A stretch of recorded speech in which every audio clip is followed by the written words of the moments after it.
Hey buddies, it's your girl AyChristene, and today we're checking out a new Illy video. This is Times I Should Have Realized I Was Autistic.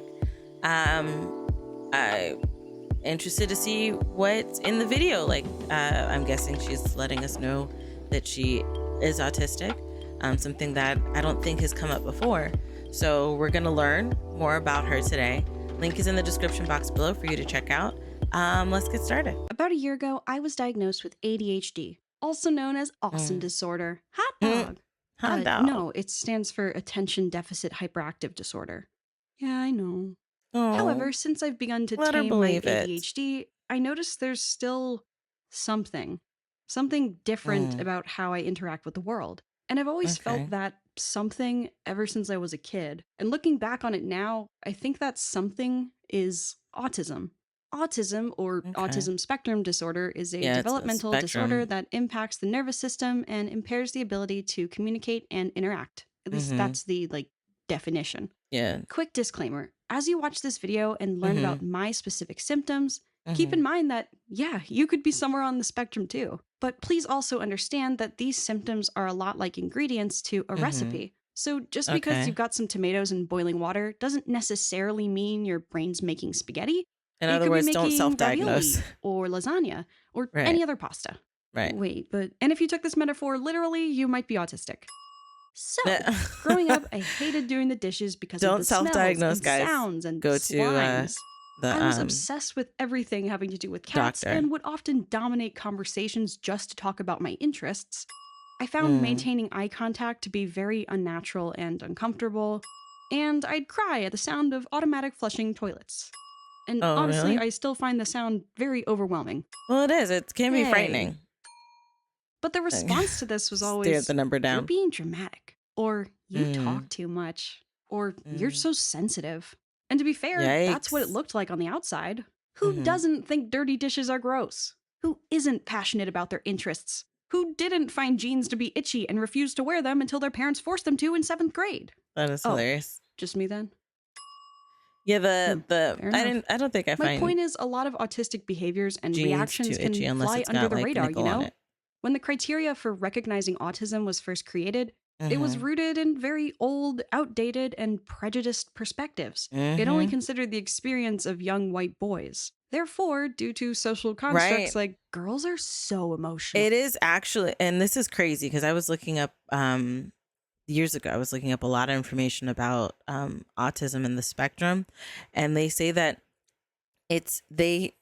even to this day, even now, they catch it in boys earlier than they catch it in girls because of those things that they attribute to, girls might just be more dramatic and all those other things. So because of those things, even now, right, even as of a few years ago, right, and I doubt it's changed much in the last 2 or 3 years, but they said that it is still detected earlier in boys than it is in girls because of societal reasons. And girls normally it's caught in later on, which is wild, which again goes back into that whole thing with the whole where it came out recently that doctors believe that Black women felt pain differently, so they were disregarding their issues and their symptoms, you know. So it's a similar ilk. Some people just deserve to be slapped, you know, just bare hand slapped, Mano slapped right in the face, just disrespectfully with rings on your hands. That's what they need. They need a Thanos slap by Mano. That's what they need. My supposed overreactions to things were just chalked up to the F I got on my birth. And I can only imagine how much worse it is for people who aren't white like me. So for a while, I internalized this feedback. It felt like the phrase, just be yourself, applied to everyone except me specifically. But newsflash, in case you haven't noticed, I'm weird. I'm a weirdo. I don't fit in, and I don't want to fit in. Have you ever seen me without this stupid hoodie on? At times where I wasn't sure how to respond or react properly, I'd study how others would act and try acting more like them, more normal. This is called masking, which sometimes worked, and sometimes it didn't. Back when I was 11, I was on this weekend retreat kind of thing for church, but I didn't have many close friends in my youth group because they found me weird and didn't really like interacting with me. I also didn't have many friends in school. In fact, I was getting bullied for unknown reasons. Oh, we had wow. Okay. I think she had done her I didn't know how to video. interact with people properly, but I knew mimicking how others interacted with me kind of worked. So we get to the lake, and there's this giant cross in the middle. We get out of the van, and this one kid grabs his bags and says, "Ooh, I can't wait to get inside." And he runs ahead of us. So I, mimicking the kinds of things that worked for other kids, decided to say, "And I can't wait to see you trip and fall." Oh, really? Yeah, it's one of those things that like keeps me up at night. Oh, dear. So yeah, I didn't understand why being myself wasn't allowed or why copying other people wasn't working. So I tried doing... That was pretty messed up nothing. To say. I did my best to quiet my brain and hide the person I was, which was so easy. Oh, all right, that's good to hear. Oh, no. Yeah, I was being sarcastic. Right, it's not easy. Oh, man. It's okay. Oh, that's her counter. Dry humor and sarcasm sometimes goes over my head and right into my fragile heart, too. Oh. Minecraft? Dude, did you just destroy my bed? Yes. I hate you. Wait, what? You do?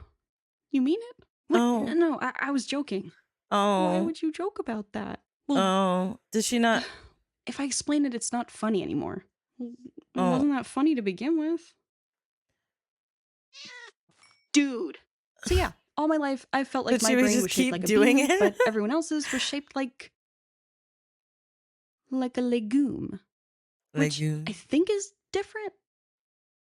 Yeah, difference between bean and legume. Oh, bean and legume. Beans are legumes, but not all legumes are beans. For example, peas, lentils, and peanuts are not beans, but are legumes. Yeah.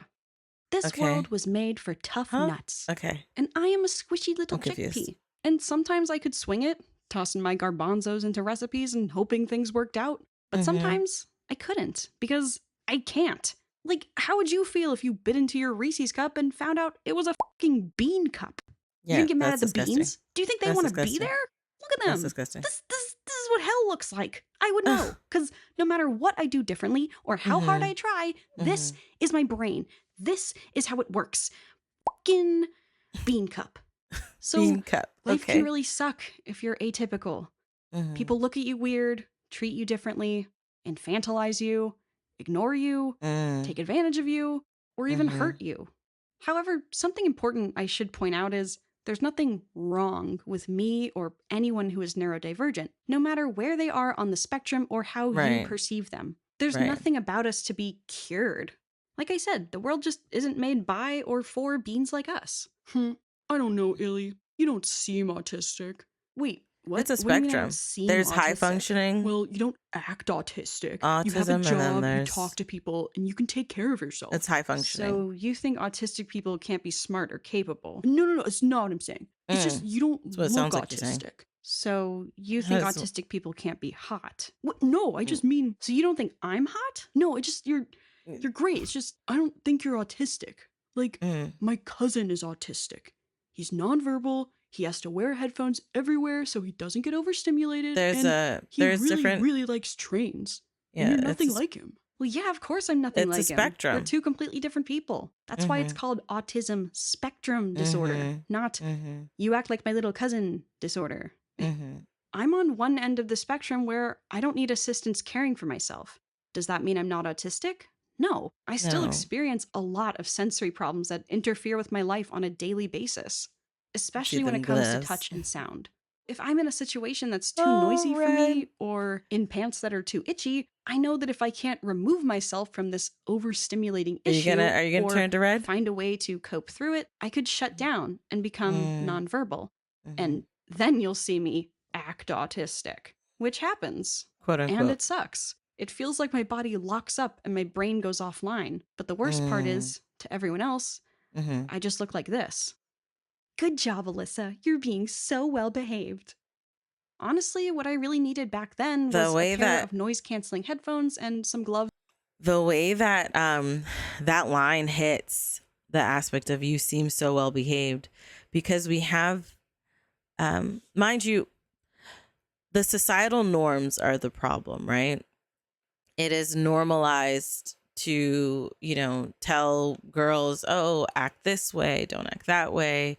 Boys, you act this way, don't act that way. And I mean, times are changing, right? They are changing. However, because that was normalized like in grading degree, it's ingraded into everyone, right? A lot of people find it difficult to essentially unplug from the matrix and open their mind and see things differently and have a different perspective or a different understanding of people and their situations and what they're going through and what it can mean, right? And the fact that she was essentially going through such internalized I don't want to say turmoil, but she was going through something so strongly and intense on the inside, but because she became nonverbal, they're like, oh, you're so well behaved, you're so well, that sucks. That instead of somebody having the patience to help or understand, they just deemed it as good or bad. And we kind of talked about this on the Mother's Day stream because the female phenom, she has a son that's autistic. And one of the things that she has to teach other people is that the actions that he does and the things that he says, it doesn't equate to his morality as a human being or as a child or maturity, whether he's mature or whether he's a bad kid or a good kid. And I do feel like a lot of us should take those constructs and really apply them to everybody. Loves to do the dishes, but I didn't know that. My parents didn't know that. My teachers didn't know that because all they saw was this over-talkative, forgetful, distracted kid finally sitting still and doing as they're told. Whether we understand it or not, though, some autistic people need more or less accommodations I remember than those others. S things. And that doesn't make them more or less autistic or faking it even. Like, you might only need glasses to see better when you're reading. Meanwhile, I need glasses all the time to see anything at all. But that doesn't mean you're faking it for attention. Again, these nuances among individual disabled experiences just highlight all the things we need to change to make the world more understanding and accessible to everyone. Being or legume. Well, still, you shouldn't the being legume thing's confused me in the pasta thing. It's not some internet trend. Yeah, I agree. It's not. Self-diagnosing yourself or faking a disability just to take advantage of the systems in place is really scummy. However, policing disabled people via vigilante justice is not the solution you think it is. Because disabled people deal with enough unnecessary crap from abled people and doctors. Sadly. If it turns out you're not autistic, but you do find training your dog to lay on your chest helps curb your sensory-related panic attacks, please do that. You're not taking away any resources from anyone else by simply taking care of yourself. And honestly, if you don't believe I fit the DSM-5 criteria for autism spectrum disorder after hearing all the things I listed about my own individual autistic experience, I don't care. Because again, when the standards for autism have historically only represented quirked up white boys with a little bit of swag and a special interest in trains, you're gonna miss quite a lot of people. Whenever I feel imposter syndrome towards my place on the spectrum, I've just been telling myself, well, if I was a little boy... Wait, hold on. Say that last part again. A special interest in trains, you're gonna miss quite a lot of people. Whenever I feel imposter syndrome towards my place on the spectrum, I've just been telling myself, well, if I was a little boy... would a mother use this opportunity to lean over and explain to her wide-eyed child what autism is? And usually, the answer is yes. I think they would. Or better yet, if you think you may be autistic and want an informed opinion, talk to your autistic friends about it. That's what I did. And that's why I made this video. Thank you, Kit, for helping me with the script. But I don't have any autistic friends, you say. And to that I say, I'm pretty sure you do. But if not, I would say go to the doctor. A safe online community that is just as jazzed about your special interests as you are. So with that, thank you for watching my videos. Like it if you liked it so I know. Subscribe to see more stories. Please watch my video about Cats the Musical. And as always, stay safe. Bonjour mes petits haricots verts. Bienvenue à mon end card. I've been brushing up on my French because I've... Okay, I was like, wait, what? What was that? What was that? I would say that the best thing to do is to see someone about getting diagnosed, like seeing a professional about getting diagnosed. The reason I say that is because when it comes to a lot of the mental things that we go through, it like kind of using the example she had at the beginning about tomatoes and pasta and things like that, and the particular recipe. Sometimes the amount of tomatoes may make it seem like, okay, you have one thing, but then you learn that you have something else. I do feel like if you honestly feel like, wow, a lot of these things hit, it's better, because there are many reasons why you don't want to self-diagnose. One is that if you're not on the spectrum, you don't want to go around presenting like you're on the spectrum. It's disrespectful for those who are actually on the spectrum, right? And you don't want to, like, there was a word she used for it, we'll just call it autism stolen valor. You don't want to go around preying on people's pity and things like that, or presenting a certain way when that's not you. It's equivalent to those who do not have a disability and someone stealing the blue placard that you could put on your windshield. I know it was called the handicap parking sticker or something like that. I don't know what it's called now. But like being able to use that to take advantage of those benefits and that are attributed to people with actual disabilities. I look at that as the same. Now, with that being said, I do feel like it's very, very, very, very imperative that if you feel like you are on the spectrum, go and Google and see which professional you would need to see, right, to get properly diagnosed. They do have facilities all over the country that you can go to where they will evaluate and assess and let you know if you are on the spectrum and where you are on the spectrum. And then the other extremely added benefit is the fact that depending on where you are on the spectrum, you can learn more about yourself, right? And learn more about how you can approach others, because you can set certain boundaries that people can so people can understand you more. I do feel like when we just rely on word of mouth or just on Google with something like this, I do feel like we miss out on how to properly communicate our situation to others because we're just ingesting word of mouth. Whereas if you get properly evaluated, then they can provide you with the tools of letting you understand yourself, right? And the degree of who you are and what you're going through. And then with that information, and they'll provide like tools and resources so that way you can properly communicate that to people and let people know who you are and how to approach you, how to communicate with you, how to understand you. Excuse me. Those are very, very extremely important things that I think everybody should do. If you're watching this video and you're like, wow, my counter, because I think her final number was like 7 or 8. Excuse me. You can I don't know, I'm like kind of gassy. I haven't eaten yet. You can look and be like, okay, my number is this with the stuff that she was saying. Let me go look it up and see if I can find a professional to properly diagnose me and guide me through this.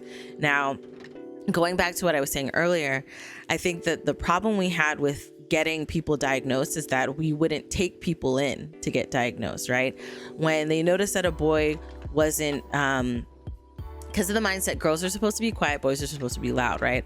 So when a boy wasn't loud, that's when they would take a boy in to go to their pediatrician, talk to the pediatrician, and then the pediatrician will talk to or send you to whoever you need to be sent to get evaluated, and they'd find out, okay, he's got autism. When the girl was quiet, they attributed that to, oh, that's how girls are supposed to be. So they wouldn't get the child, they wouldn't take the child in to get screened, right? And I will say that as someone who's had a daughter, like my daughter's 3 now, when she would keep having her mind you, and I can speak for my doctor, my pediatrician, that my daughter has, right? Because I think you go, like, we were going on a monthly basis, and then it becomes every 3 months, then every 6 months, and then you're every year type of thing. And when it came to that, they were constantly screening me every single time. I would get the form to fill out in regards to symptoms and behavioral things that she may do. Also for lead, like making sure that there's no lead in the house. And then there was something else. And then obviously when COVID started, the COVID screening. So it'd be like 3 forms that I was constantly filling out. So that way they can gauge on her behavioral. And even then, as she got a little older, I think when she turned 2, they gave me a more detailed thing to fill out. And I think that's amazing. I don't know if that's something that is happening for every doctor's office or every kid around the country. I doubt that's the case. But again, I do feel like A, we need to have compassion. B, if you feel like you are someone who has this, Google and see how to get screened for autism or evaluated for autism, and go see a doctor and have that professional set you on your way. I do feel like it is, again, imperative that we don't just self-diagnose, because you might find out that it's not autism you have, but that it's something else, something else that can be adjacent, or like certain symptoms look the same, but it's not the case. And then what you don't want to do is kind of like, because if you look at mental health as something that's as important as physical health, right? Which is what I do. I feel like if you physically have a certain ailment, but you're treating something else, you're not treating the problem. And then that actual problem can get worse. And I look at that the same thing as mental health or developmental health. If you are treating something, right? Let's say you have, I don't want to use cancer. I'm not going to use cancer. Let's say you have a hemophilia, but you're just treating like, because hemophilia is a blood disorder that we just learned about, that you just keep bleeding, right? But let's say you're treating something else, then you're not properly treating the hemophilia, and then those things could get worse. And likewise to any disease or any issues or any things that you come across. So please go get evaluated. But yeah, let me know your thoughts down below in the comment section. I did at one time, I have my thoughts on whether I might be or might not be on there, right? But I had so many other things come up mentally that I was focusing on. So I do want to revisit and get evaluated, but right now I'm not saying that I am on the spectrum at all, because I haven't gotten evaluated for it, so I will for sure. But I know that I have other problems that I need to take care of, that definitely need to be treated. And then I'll circle back to it. But let me know your thoughts down below in the comment section. If you like the video, check out the link in the description box below. And I love you guys as always. And until next time, buddies, toodles.